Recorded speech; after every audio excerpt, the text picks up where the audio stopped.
J'étais à 3 mois de rompre la promesse que j'avais faite à mon père mourant quand un blizzard a coincé le critique gastronomique le plus redouté de France dans mon petit village. Le seul endroit ouvert pour le dîner était mon auberge en difficulté, et la seule chose que je pouvais lui servir était le bœuf bourguignon pas du tout glamour de mon père. La recette exacte qui était en train de me mener à la faillite. J'ai regardé Antoine Leclerc prendre sa première bouchée, attendant la critique cinglante qui m'achèverait. Au lieu de cela, il a posé sa cuillère et des larmes ont commencé à couler sur son visage. Avant d'entrer dans cette histoire, je suis curieux, quel est votre plat réconfortant ultime? Laissez votre réponse dans les commentaires ci-dessous. Et si vous aimez les histoires de recettes familiales, de liens inattendus et des souvenirs que nous portons dans chaque bouchée, veuillez vous abonner pour ne pas manquer notre prochaine vidéo. Maintenant, laissez-moi vous ramener à la pire et à la meilleure nuit de ma vie. L'auberge du Vieux Pont était exactement comme elle l'avait été au cours des 50 dernières années. Des banquettes en moleskine rouge, un comptoir en zinc avec des tabourets tournants, un jukebox dans le coin qui jouait encore de vrais vinyles, et un menu qui n'avait pas changé depuis 1978. Mon père, Samuel Dubois, avait ouvert l'endroit à 25 ans, et il l'avait dirigé avec la même constance têtue pendant 5 décennies jusqu'à ce qu'une crise cardiaque l'emporte il y a 6 mois. J'avais hérité de l'auberge avec ces dernières paroles, « Promets-moi que tu ne changeras pas le menu, Adrien. Pas un seul plat. Les gens ont besoin de choses sur lesquelles ils peuvent compter. » Alors, j'avais promis, et j'avais tenu cette promesse, même en regardant l'auberge mourir lentement. Le problème n'était pas la nourriture. C'était de la nourriture réconfortante parfaitement bonne et honnête. Le problème était que, parfaitement bon, ne suffisait plus. À 30 km de là, des restaurants branchés, de la ferme à la table, servaient de la poitrine de porc confite et de la terrine de campagne revisitée. Les blogueurs culinaires s'extasiaient sur la gastronomie moléculaire et la cuisine fusion. Et moi, j'étais là, à 32 ans, servant exactement le même bœuf bourguignon que mon père préparait depuis avant ma naissance. Ma petite amie, ex-petite amie maintenant, me l'avait dit sans détour quand elle est partie il y a 3 mois. Adrien, tu n'honores pas la mémoire de ton père, tu vis dedans. Ce village se meurt. Cette auberge se meurt. Et tu vas couler avec le navire à cause d'une promesse qui n'a plus de sens. Peut-être qu'elle avait raison. Notre nombre de clients avait chuté de 60% au cours des 6 derniers mois. Les jeunes familles allaient dîner dans d'autres villes voisines. Les touristes s'arrêtaient au nouveau café sur la rue principale avec son latarding d'Instagram. Mes clients réguliers mouraient littéralement. J'avais assisté à 4 funérailles au cours des 6 derniers mois. Je faisais les comptes pour la 3e fois cette semaine-là quand le blizzard a frappé. Il est arrivé de nulle part un mardi soir de février. Une de ces tempêtes anormales qui rendent le monde blanc en quelques minutes. À 18 h, les routes étaient impraticables. Le courant vacillait, et les quelques clients que j'avais eus étaient partis depuis longtemps, rentraient chez eux en toute sécurité avant que les conditions ne deviennent dangereuses. J'aurais dû fermer plus tôt. J'aurais dû verrouiller et monter dans mon appartement au-dessus de l'auberge. Mais quelque chose, l'entêtement peut-être, ou les habitudes d'une vie passée dans cet endroit, m'a fait rester ouvert jusqu'à notre heure de fermeture affichée de 21 h. À 20h47, la porte s'est ouverte, apportant avec elle une rafale de neige et d'air froid. L'homme qui est entré était grand, probablement dans la mi-cinquantaine, portant un manteau de laine chair, maintenant saupoudré de neige. Il avait des traits fins, des cheveux argentés et le genre de présence qui vous faisait prêter attention. Même couvert de neige et clairement épuisé par la lutte contre la tempête, il se déplaçait avec une autorité qui semblait déplacée dans ce petit village. « Dieu merci », dit-il, sa voix cultivée avec la plus faible trace d'un accent parisien. Je conduis depuis 20 minutes à la recherche de tout signe de civilisation. « Servez-vous encore à manger ?»« Oui, monsieur », ai-je dit. Parce que c'est ce qu'on dit dans un petit village, même quand on est à quelques minutes de la fermeture et qu'on fait face à la fin de tout ce qu'on a connu. Asseyez-vous où vous voulez. Puis-je vous offrir un café pour vous réchauffer? S'il vous plaît. Il a choisi une banquette près de la fenêtre, bien qu'il n'y ait rien à voir à part un tourbillon blanc. Tandis qu'il enlevait son manteau et s'installait, je l'ai mieux regardé. Quelque chose dans son visage m'était familier, mais je n'arrivais pas à le situer. Je lui ai apporté du café et un menu, le regardant le parcourir avec une expression que j'avais vue 1000 fois, une déception polie face aux options limitées et démodées. « Que recommandez-vous » demanda-t-il. Et il y avait quelque chose dans son ton qui m'a mis sur la défensive. Le bœuf bourguignon est notre spécialité. Il est au menu depuis notre ouverture. Servi avec du pain de campagne frais et une salade d'accompagnement. Je prendrai ça, alors. Il a rendu le menu et a sorti son téléphone, fronçant les sourcils en regardant l'écran. Pas de réseau, bien sûr. La tempête a mis hors service l'antenne relais. Ça arrive parfois. Ce sera revenu demain matin. Je me suis retiré dans la cuisine, reconnaissant d'avoir préparé une nouvelle fournée de bourguignons cet après-midi-là. La recette de mon père était simple, du paleron de bœuf, des pommes de terre, des carottes, des oignons, du céleri, du bouillon de bœuf, de la pâte de tomate et un mélange d'herbes qu'il n'avait jamais écrit. Je l'avais apprise en le regardant, en me tenant à ses côtés pendant des milliers de services du dîner, absorbant les proportions et les techniques qui, selon lui, faisaient toute la différence. Ce n'est pas sophistiqué, disait-il, mais c'est honnête. Chaque ingrédient compte, et il ne faut jamais le brusquer. Un bon bourguignon, c'est comme une bonne amitié. Il faut du temps pour que la saveur se développe. Alors que je versais le bourguignon dans un bol et que je mettais 2 tranches du pain de campagne frais que j'avais préparé ce matin-là dans une assiette, j'ai ressenti le poids familier de l'inadéquation. C'était de la nourriture réconfortante, de la nourriture d'auberge, rien de spécial. C'était le genre de repas qui faisait que les gens se sentaient chez eux, mais ça n'allait pas sauver mon entreprise ni faire penser à qui que ce soit que j'étais autre chose qu'un gars d'un petit village servant les recettes de son père décédé. J'ai apporté le repas à l'étranger avec du beurre pour le pain et un verre d'eau. Il a hoché la tête en signe de remerciement et a pris sa cuillère.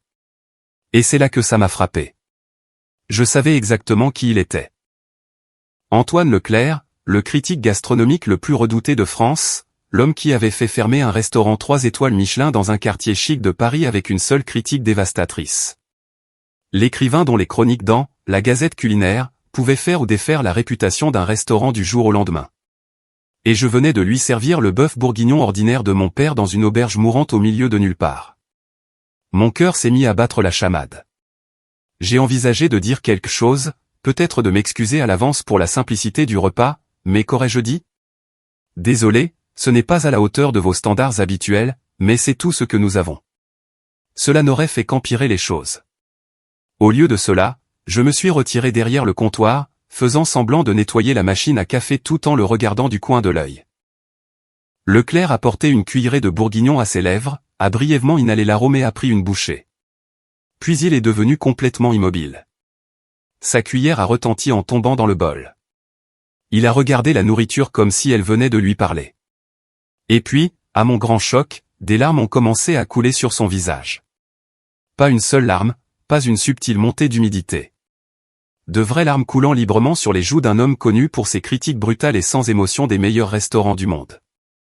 Je suis resté figé derrière le comptoir, ne sachant absolument pas quoi faire. L'avais-je empoisonné d'une manière ou d'une autre?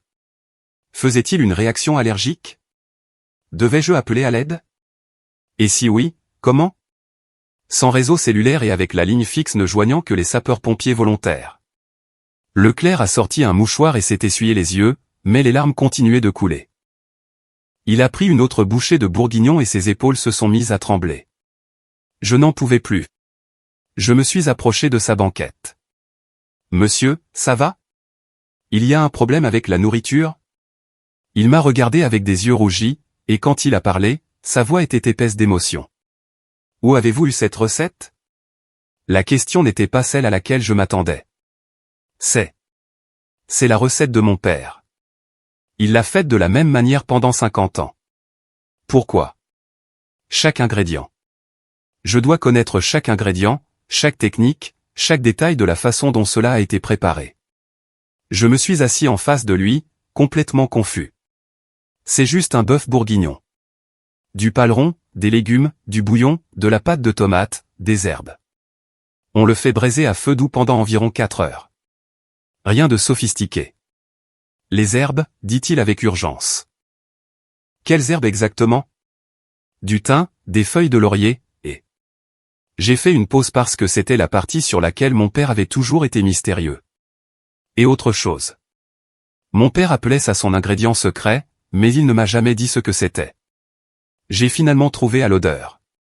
C'est de la marjolaine. Juste une toute petite quantité ajoutée dans les 30 dernières minutes de cuisson.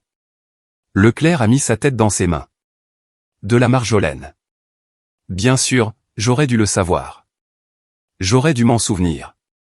Monsieur Leclerc, ai-je dit, car il ne servait à rien de prétendre que je ne savais pas qui il était. Je ne comprends pas ce qui se passe. Ai-je fait quelque chose de mal? Il m'a regardé, et son expression était un mélange de chagrin, d'émerveillement et de quelque chose comme de la joie. Vous savez qui je suis. Tout le monde dans le secteur de la restauration sait qui vous êtes, monsieur.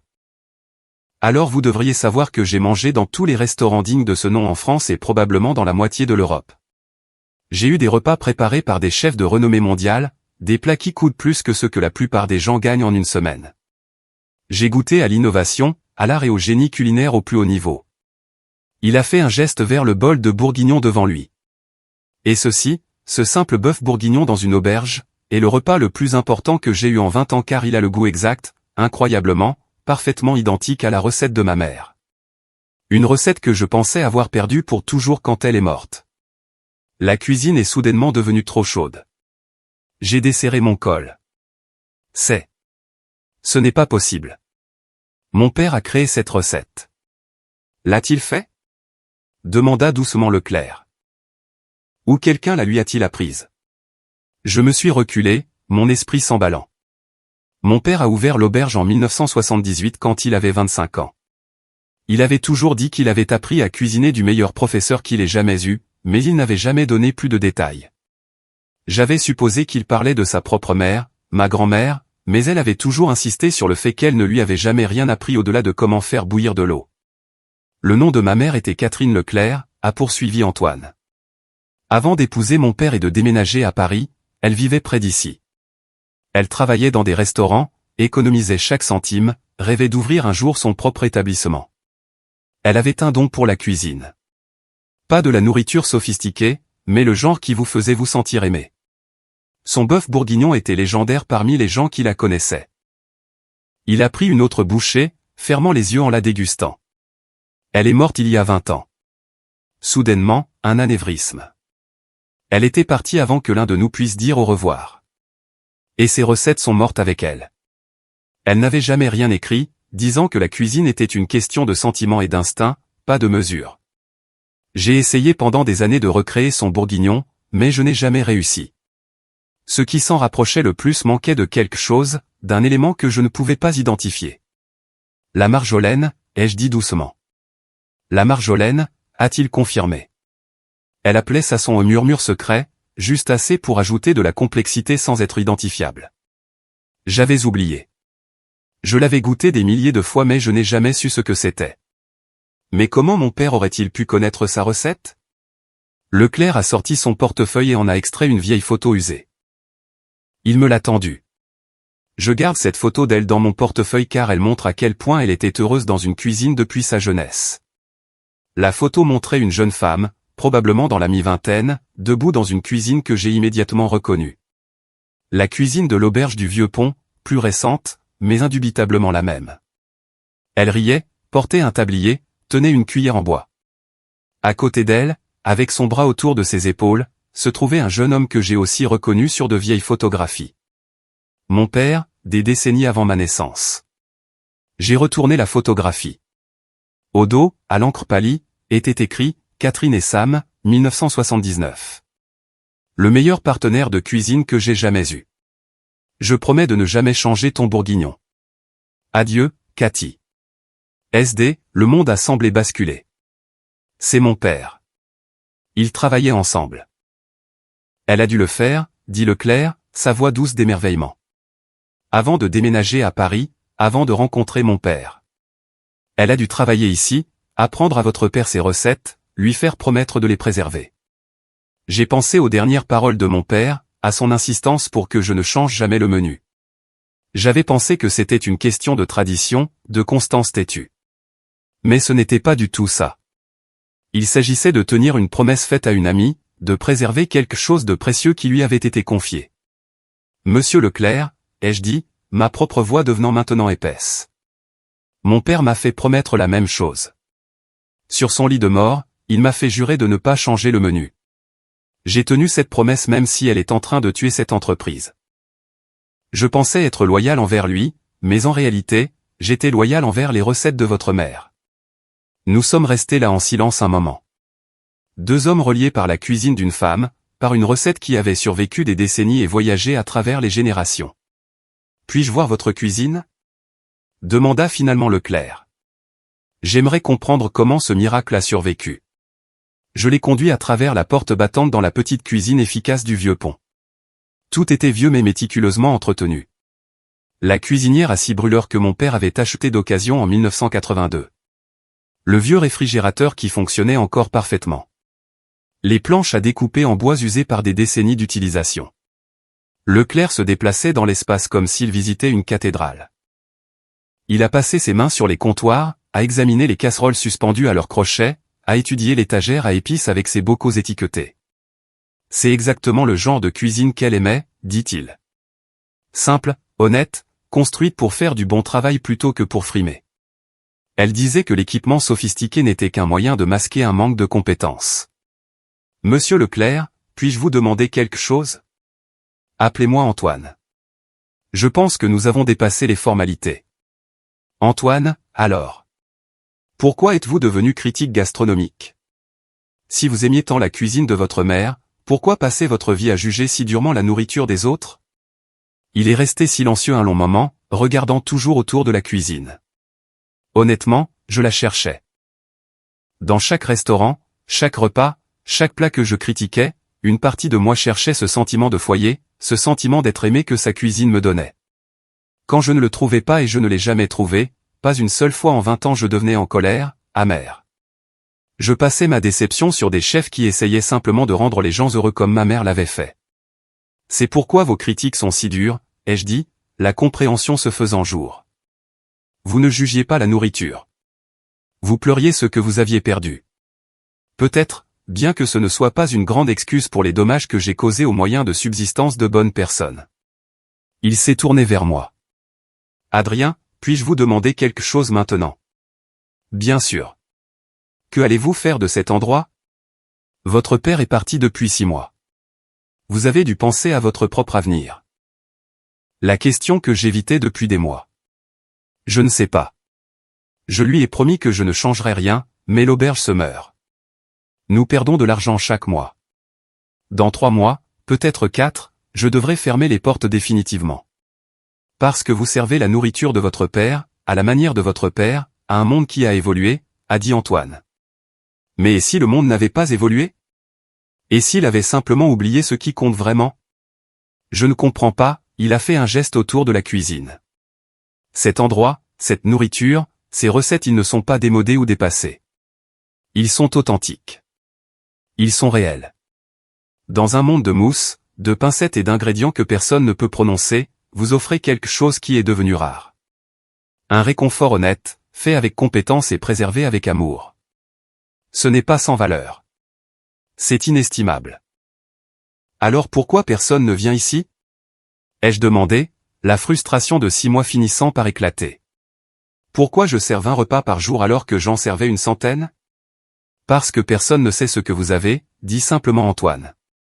Vous êtes le secret le mieux gardé, et les secrets ne maintiennent pas les restaurants ouverts. Vous devez raconter votre histoire, et je pense savoir comment faire. La tempête a continué toute la nuit. Antoine a appelé son assistant sur la ligne fixe de l'auberge pour lui expliquer qu'il serait retardé, puis s'est servi davantage de bourguignon et de pain pendant que nous parlions. Il m'a parlé de sa mère, non pas Catherine Leclerc la cuisinière, mais Catherine la personne, comment elle chantait en coupant les légumes, comment elle croyait que nourrir les gens était une façon de les aimer, comment elle est morte avec des rêves inachevés, n'ayant jamais ouvert son propre restaurant mais ayant touché d'innombrables vies grâce à sa cuisine. Je lui ai parlé de mon père, de son intégrité têtue, de sa fierté de bien faire les choses, de sa conviction que la constance était une vertu, de la façon dont il avait travaillé 7 jours sur 7 pendant 50 ans, de la façon dont il avait nourri des générations de familles du village, de la façon dont il était mort dans la cuisine en faisant ce qu'il aimait. On dirait qu'ils se comprenaient, dit Antoine. Votre père et ma mère. Tous deux croyant dans le pouvoir de la nourriture simple et honnête pour créer une communauté. Il a maintenu sa recette en vie pendant 45 ans. Et je la maintiens en vie pour lui, mais je ne sais pas si c'est suffisant. Alors faisons en sorte que ça le soit, dit Antoine. 3 jours plus tard, après que les routes aient été dégagées et qu'Antoine soit retourné à Paris, j'ai reçu un appel de sa part. J'ai écrit quelque chose. Ce n'est pas mon genre de critique habituel. En fait, ce n'est pas du tout une critique. C'est une histoire sur la nourriture, la mémoire et les liens qui nous survivent. Je vous l'envoie avant de le publier. Si quelque chose ne vous convient pas, je le changerai. L'email est arrivé quelques instants plus tard. J'ai ouvert le document joint et j'ai commencé à lire. Le Bourguignon qui a arrêté le temps, un essai personnel d'Antoine Leclerc. Ce n'était pas une critique. Ce n'était pas une note ou une analyse technique. C'était une lettre d'amour à sa mère, à mon père, à l'auberge du Vieux-Pont et au pouvoir de la nourriture de transporter les souvenirs à travers les décennies. Il a écrit sur le blizzard, sur la découverte de l'auberge, sur cette première bouchée de bourguignon qu'il avait ramenée à son enfance. Il a écrit sur l'apprentissage de la vérité impossible que la recette de sa mère avait survécu, préservée par un homme qui avait promis de ne jamais la changer et transmise par un fils honorant les souhaits de son père. Il a écrit sur l'authenticité à une époque d'artifice. Sur la différence entre la cuisine qui impressionne et la cuisine qui réconforte. Sur la façon dont l'ingrédient le plus important dans n'importe quel plat n'est pas quelque chose que vous pouvez acheter ou mesurer, c'est l'amour et le soin qui entrent dans sa préparation. Et il a écrit sur l'auberge du Vieux-Pont comme un endroit qui comptait, un endroit qui valait la peine d'être préservé, un endroit où n'importe qui pouvait trouver ce qu'il avait trouvé, un avant-goût de chez soi, un lien avec le passé et la preuve que certaines choses valent la peine d'être gardées exactement telles qu'elles sont. Je l'ai appelé immédiatement. Antoine, je ne peux pas vous laisser publier ça. C'est trop personnel. Point et l'attention est exactement ce dont vous avez besoin, a-t-il terminé. Adrien, cet essai est la chose la plus honnête que j'ai écrite de toute ma carrière.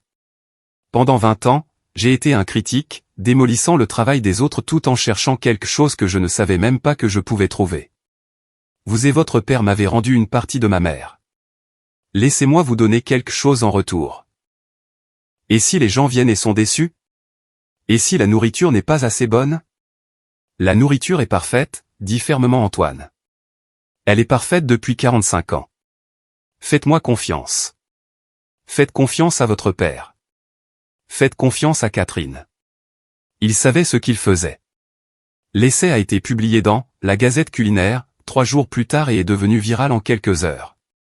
À la fin de la première journée, mon téléphone, la ligne fixe de l'auberge, puisque je n'avais toujours pas de site web ni de réelle présence sur Internet, sonnait constamment avec des gens qui demandaient nos horaires, notre menu, comment nous trouver.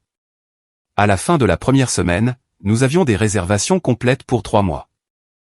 À la fin du premier mois, j'avais dû réembaucher les 2 serveurs que j'avais licenciés et faire appel à un cuisinier à temps partiel pour m'aider à faire face à la demande. Les gens venaient de toute la France pour goûter le bourguignon qui avait fait pleurer Antoine Leclerc. Ils prenaient des photos de l'auberge, du menu, de leur repas. Ils écrivaient leurs propres articles de blog et publications sur les réseaux sociaux pour parler de la découverte de ce joyau caché. Mais plus que cela, ils venaient pour ce qu'Antoine avait décrit, l'authenticité, la connexion, le sentiment d'être dans un endroit qui valorisait la tradition et la qualité plutôt que les tendances et les marges de profit. L'auberge du Vieux-Pont était sauvée. Et dans le processus, j'ai découvert pourquoi mon père m'avait fait promettre de ne jamais changer le menu. Ce n'était pas parce que la nourriture était parfaite, même si elle l'était. Ce n'était pas parce qu'il s'accrochait obstinément au passé, même si cela aurait pu sembler ainsi. C'était parce qu'il comprenait que certaines choses ont de la valeur précisément parce qu'elles ne changent pas, parce qu'elles restent constantes dans un monde inconstant. Mon père avait maintenu en vie les recettes de Catherine Leclerc, non pas parce qu'il était coincé dans le passé, mais parce qu'il comprenait qu'elles valaient la peine d'être préservées. Et en me faisant promettre de faire de même, il s'était assuré que son héritage, et le sien, continuerait. 6 mois après la publication de l'essai, Antoine est retourné au village. Cette fois, il n'était pas bloqué par un blizzard, il est venu intentionnellement, montant de Paris par un bel après-midi de septembre. Il voulait le voir, dit-il en regardant l'auberge maintenant animée. Il voulait voir ce qui s'était passé. Chaque banquette était pleine. Chaque tabouret au comptoir était occupé. Et dans le coin, il y avait un nouvel ajout, une photographie encadrée d'une jeune femme dans une cuisine souriant en tenant une cuillère en bois et d'un jeune homme avec ses bras autour de ses épaules, souriant également. Antoine est resté longtemps devant la photographie, sans parler. Quand il s'est finalement retourné vers moi, ses yeux étaient à nouveau humides. Merci, dit-il, de l'avoir maintenu en vie, d'avoir honoré ce que ma mère et votre père ont construit ensemble. Merci, Ai-je répondu, de m'avoir aidé à comprendre pourquoi c'était important, de m'avoir montré que tenir une promesse n'est pas la même chose que de vivre dans le passé. Nous avons dîné ensemble ce soir-là après la fermeture, du bœuf bourguignon, bien sûr, et du pain et une conversation qui a duré jusqu'à minuit. Nous avons parlé de nos parents, des héritages qu'ils nous avaient laissés, des façons inattendues dont l'amour et la mémoire perdurent. J'ai décidé quelque chose, m'a dit Antoine alors qu'il se préparait à partir. Je prends ma retraite de la critique de restaurant. Cet essai que j'ai écrit sur cet endroit, c'est le dernier. J'ai fini de juger la passion des autres. Je veux faire quelque chose de différent. Que ferez-vous? J'écris un livre de cuisine sur ma mère, sur son approche de la cuisine, sur la façon dont la nourriture nous relie aux personnes que nous aimons. Et j'espérais que vous pourriez m'aider. Votre père a préservé ses recettes. Peut-être qu'ensemble, nous pourrons les partager avec le monde. 6 mois plus tard, la cuisine de Catherine, recette pour la connexion, a été publiée. Il présentait les recettes de Catherine Leclerc préparées et photographiées à l'auberge du Vieux-Pont, avec des histoires d'Antoine et de moi sur les parents qui nous avaient façonnés. Le livre est devenu un best-seller, mais plus important encore, il a aidé les gens à comprendre ce que mon père avait toujours su, que la meilleure nourriture n'a pas besoin d'être compliquée ou innovante. Il suffit qu'elle soit faite avec soin, servie avec amour et partagée avec des personnes qui comptent. L'auberge du Vieux-Pont est maintenant florissante. Nous servons le même menu que nous avons toujours servi, préparé de la même manière qu'il a toujours été préparé. Les gens viennent de partout pour goûter les recettes de Catherine Leclerc, préservées par mon père et transmises par moi. Et chaque fois que je sers un bol de bœuf bourguignon, chaque fois que j'ajoute ce murmure secret de Marjolaine dans les 30 dernières minutes, je pense à la promesse que mon père a faite à Catherine il y a 45 ans et à la promesse que je lui ai faite. Certaines promesses valent la peine d'être tenues, même quand, surtout quand, elles semblent vous retenir, parce qu'elles ne concernent pas vraiment le passé. Elles consistent à transmettre ce qui compte, à honorer les personnes qui nous ont façonnés, à préserver les liens qui nous rendent humains. Le bœuf bourguignon pas gastronomique de mon père a sauvé mon auberge. Mais plus que cela, il m'a connecté à des personnes que je n'avais jamais rencontrées, m'a appris des leçons dont je ne savais pas que j'avais besoin, et m'a montré que l'ingrédient le plus important dans n'importe quelle recette n'est pas quelque chose que vous pouvez acheter ou mesurer. C'est l'amour qui nous survit, préservé dans chaque instruction soigneusement suivie, chaque ingrédient secret, chaque promesse tenue. Qu'avez-vous pensé de la façon dont Antoine a géré son deuil à travers sa recherche de la recette de sa mère et comment il a transformé cette douleur en préservation de son héritage? Partagez vos pensées dans les commentaires ci-dessous. Si cette histoire de recette familiale, de liens inattendus et du pouvoir de tenir ses promesses a touché votre cœur, veuillez cliquer sur le bouton j'aime et vous abonner pour plus d'histoires réconfortantes chaque jour. N'oubliez pas de cliquer sur la cloche de notification pour ne jamais manquer notre prochain conte édifiant. Merci d'avoir regardé, et à la prochaine.